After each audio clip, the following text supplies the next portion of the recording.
दहेज कैसे भूल जाऊं, वो शादी के बाद का पहला दिन था जब सारे मिलकर मेरे अरे नई बहू उठ जाओ, दरवाज़ा जोर जोर से खटखटाया गया।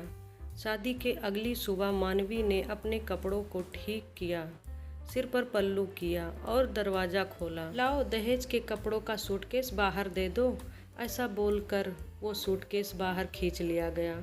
सुबह 4 बजे तो ससुराल पहुंची थी, 3 घंटे भी आराम करने को नहीं मिला। ऐसे कौन दरवाज़ा पीटता है? दहेज के सूटकेस कहाँ भागी जा रही थी? मन में अनगिनत सवालों को लिए मानवी नहाने चली गई। सूटकेस से सारा सामान निकाल कर कमियां निकालने लगी। बुआ सास नाक मुंह बना बना कर सारे पैकेट इधर उधर कर रही थी। मानवी ने बाहर आकर देखा तो सारा सूटकेस खुल चुका था।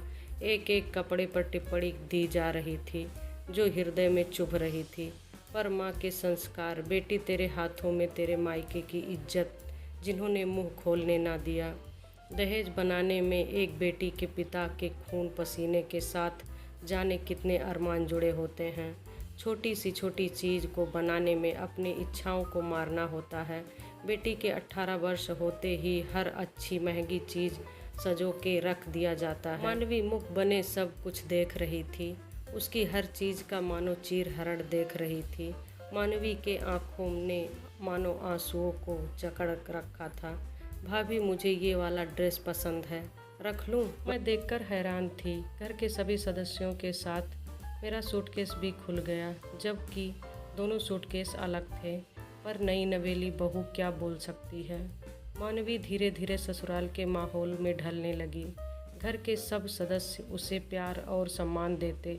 सो उसने सोचा, जब सब अच्छे से चल रहा तो क्यों मैं शादी की अगली सुबह की बात निकालूं? क्यों ना बुरे सपने की तरह भूल जाऊं? पापा ने सिखाया भी तो है, तकलीफ़ देने वाले को उतनी तकलीफ़ दोगे तो आप में और उसमें क्या फ़र्क रह जाएगा। हाँ, मौका मिलने पर एहसास ज़रूर कराना चाहिए। शादी के ठीक 1 साल बाद ही मानवी की ननद का रिश्ता हो गया। ननद का भी शादी हो गई। विदाई के अगली सुबह उसका फ़ोन आया।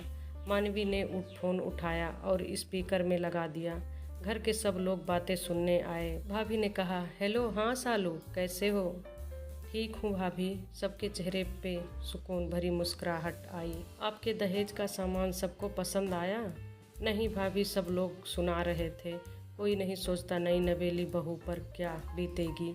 मानवी सबकी ओर देखते हुए, कोई नहीं सोचता नई बहू पर क्या बीतेगी बोलकर चाची सास बुआ सास के चेहरों का रंग उड़ गया। बहू के मन को कितनी ठेस पहुंचाई आज समझ आया होगा। सब इधर उधर देखते हुए किनारे हो गए। मानवी को फ़ोन रखते हुए एक अजीब सी राहत महसूस हो रही थी, जैसे सीने से एक बोझ उतर गया हो। माता पिता का खोया सम्मान मिल गया हो। बिना किसी को तकलीफ पहुंचाए उसने सबको गलती का एहसास करा दिया।